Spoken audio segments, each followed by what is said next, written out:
Let me take a couple of phone calls. We'll say hi to some people. We have a lot to get to this morning, as you can imagine. John, you're on the air. John Kishman Tuckasoran. You know him from Austin. Austin. Hey, here's a guy who was in Austin. Were you there? Were you there? Yeah, I actually went. My wife and I went to the Saturday night taping, and it was a lot of fun. It was. I knew you were going to be a good judge, but I was really impressed by your critiques and your you came out. They introduced everyone. Everyone came out. Nick Cannon starts talking and says, "How you doing, Howard?" And you go, "I'm exhausted and I just want to go home." And I could totally tell you were just wanting to get out of there. But I was impressed with I don't know if I can talk about some of the acts, but some of the acts were pretty bad. But the very first one, this guy that he made it through, that was doing something with sand. You know what I'm talking about? Right? Yeah, he's great.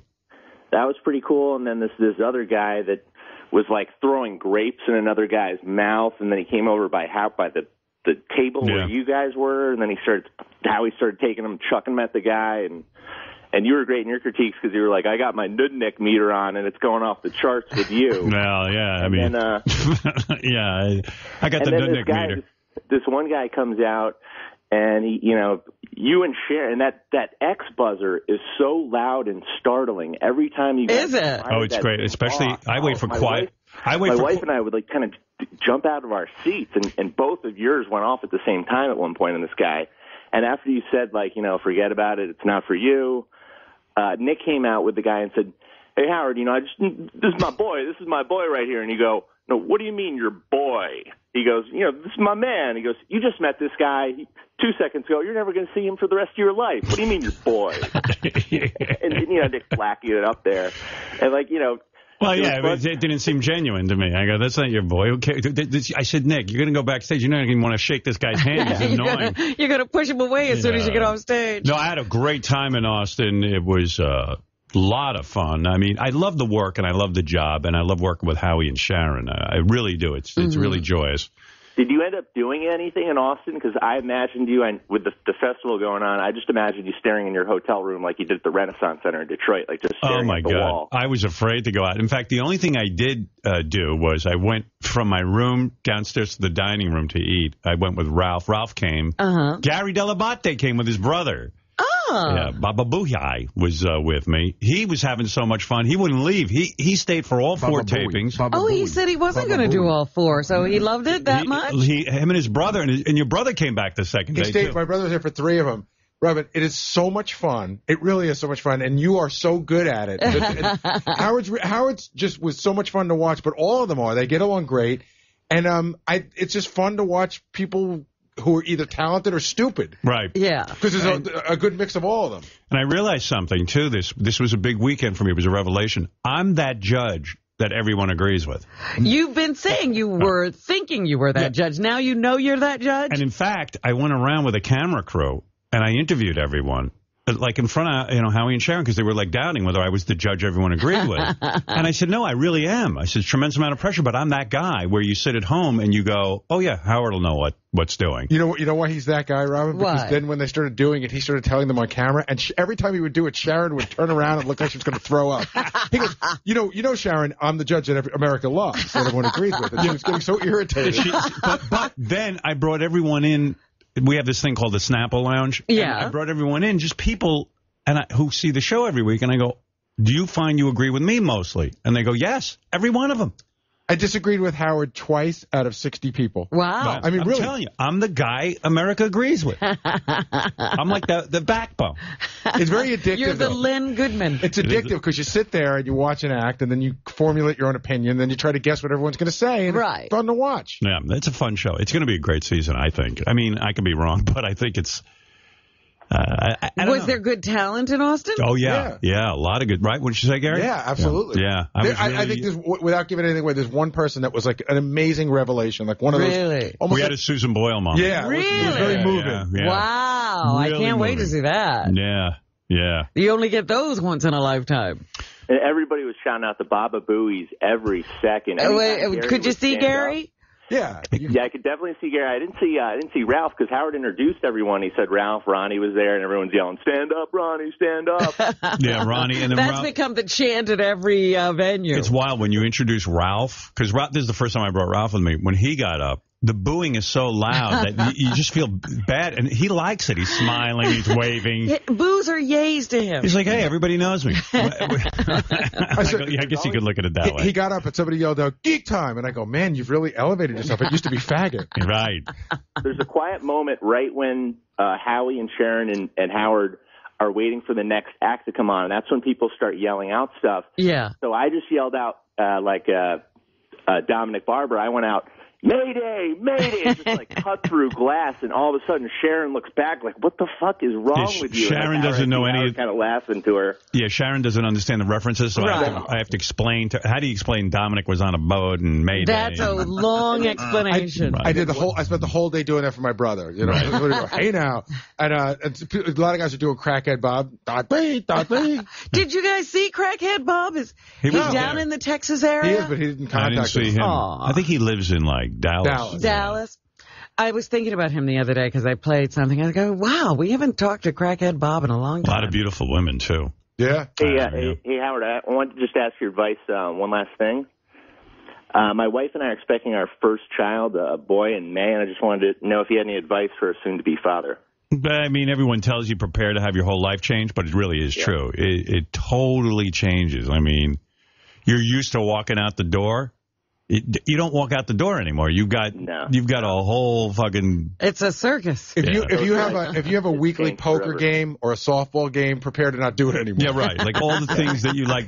Prepare to go against nature and become a babysitter. Because guys are just so like guys like the first week the kid's home, that's fun. And that's fun. It's like getting the new iPad. You know, Right. you're holding it, you're even changing a diaper. Everything's a challenge. And then you get into This continues? it goes on for 30, 40 years. You know? The other thing I find that's really funny is women. There are some women who would be like, I'm not going to be that woman. So you keep going to that poker game and you keep going to that softball game. And then about 6 months in, they go, stay the fuck home. Right. Yeah, because they're exhausted. It's the hardest job in the world. But, you know, here's the advice I'll give you, and this is positive advice. Okay. You got to remember your mission. What is the mission? Okay. The mission is that you're contributing to the world. Mm-hmm. You're actually responsible. I mean, you're going to die someday. You're responsible for bringing someone into this world and hopefully turning them into that person that will go on and make the world better. I mean, think about how most people are not following that mission, huh? Well, that is the mission. I don't think there's 5 people following that mission. I mean, our whole reason for being here is to train those people to take over and to become strong individuals, teach them how to fly away from home and leave the nest. Do you know there was an article in the New York Times recently how many parents are going bankrupt because they can't get their kids to leave the nest, and they feel so bad that they're paying for them. There are people who want to. I just saw a statistic that said 10% of parents are kicking into their children's upkeep all the time. Yes. Only, 54% of 18 to 24-year-olds have jobs. Yeah. And 30% are still at home. Yeah, these aren't rich people. These are people who really are trying to make ends meet, and their kids won't leave the house. The kids won't leave. They won't leave. And the parents won't say to them, you got to do tough love. You're done. Well, they didn't follow the mission. That's what I'm saying. They did not. But wait a second. If you have a 24-year-old kid who you love, and they went to college, and they can't find a job, how do you tell them to leave? You know what you do? You say to them, look, it's now time. You're on your own. You know, if you need some counseling, we'll get it for you. But I don't have a job, Mom. I can't get a job. Well, I think you messed up before 24. Right. Yeah. They should want to get the fuck out of the house, even if it means, shining shoes. Whatever it is, they're too comfortable at home. And you know what? At the end of the day, that kid doesn't feel good about themselves. Well, I disagree. I think there's a lot of kids who have no problem staying at home. Yeah, believe me, they do. You think their self-esteem is high, you're crazy. Listen, what is the story of all our lives? You walk around, you go, when I was 16, I washed dishes. Then you go, when I was 21, I got my first job in radio. Boy, did I suck. Or, you know, you go, oh, man, I remember living in Detroit. I had to go all the way there for a job. These are the battle scars. These are the things that define you as a person, not just work, but everything that you do on your own. When you don't have that, you have nothing. What do you think comes of, boy, I was still at home at 30? Depression, sadness. You know what it's like? You know what it's like? And believe me, I struggle with this. There's so many things I give up on in my life. I go, oh, I can't do that. If everything in your life is that way, you become completely enmeshed in depression because you literally can't tie your own shoes. And when your parents allow that, aren't they saying, we don't believe you can do it either? That's right. You know, and the parents don't understand it. They just go, oh, I love my kid. I have to, you know, I got to make sure he's okay or she's okay. No, you don't love your kid because your kid's suffering. And people don't understand this. You know, oh, I'll just pay. They'll live with me. No, the kid is suffering. The kid might as well be in a wheelchair. They feel crippled inside. One thing you can't hide when you're crippled inside, you know the song. Well, it's the truth. When you're crippled inside, the whole world sees it.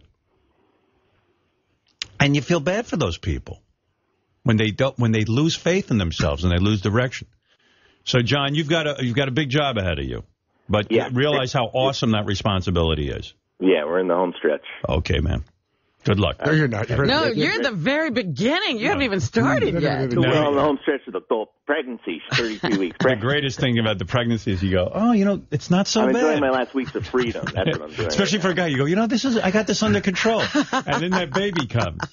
There was nothing greater than the period after you get pregnant, before they get big, when you can have sex and not worry about getting pregnant. Yeah, that free sex. Right. A 2-month period. Yeah, and you know what? This is going to be a real test of your relationship because I think more divorces are caused by people being two completely different types of parents. Mm-hmm. You've got some parents who are complete fucking jack-offs and assholes and don't understand the mission. Well, the way you defined it, I don't think anybody understands the mission, Howard. Gary and Mary do. Gary and Mary do. I bet you Fred does. I think there's a lot of good parents. Fred might understand. The pregnancy was the easiest part. Yeah, but that mission of creating a good world citizen, I don't think most people are on that mission. You better get it quick. Yeah, because let me tell you. Most people are on creating a good family member. You're right. I see a lot of that. Most divorces are caused because before you have a kid, it's all theoretical. You'll look at your partner and you'll go, huh, geez, this is the perfect person to be the father of my child or the mother of my child. And then the real test comes. And it's not a question of intelligence. It's a question of emotional stability. Do you and your wife, are you emotionally stable enough to, A, not bring your shit to that kid, to B, to be willing to let them fly on their own, to figure things out on their own, and when the time comes, to help them get out of the nest. You know what? Sometimes a bad parent is a better parent. I couldn't wait to get out of that. Well, I was like, kick me out, please. Turns out what your father did to you was helpful. No, but in all seriousness, no, they cause a lot of problems for you. But I got out of that damn nest. You're goddamn right. If you did it, you would have been dead. Or insane. I was like, where's the door? But no, there's a whole thing that goes on with all of this. But a lot of divorces are caused over arguments over the kids. Well, I think there's something called parenting styles. Yes. And if you aren't of the same basic style, it can be hell. Right. Because you're always on different pages. That's why when a guy picks a mate or a woman picks a mate, they, they're looking at hot, he's fun, he's funny. They're looking at all the wrong things. He's entertaining. You got to look at one thing. Is that dude going to be a parent that is responsible and not just a burden like another kid? And you have to look at him around kids. That's right. All right, John. I hope that's testing out everything. Right, at this point, you should want to jump out the window. I got 1 foot out. All right. Later. Appreciate seeing y'all. You Take bet. care. Bye.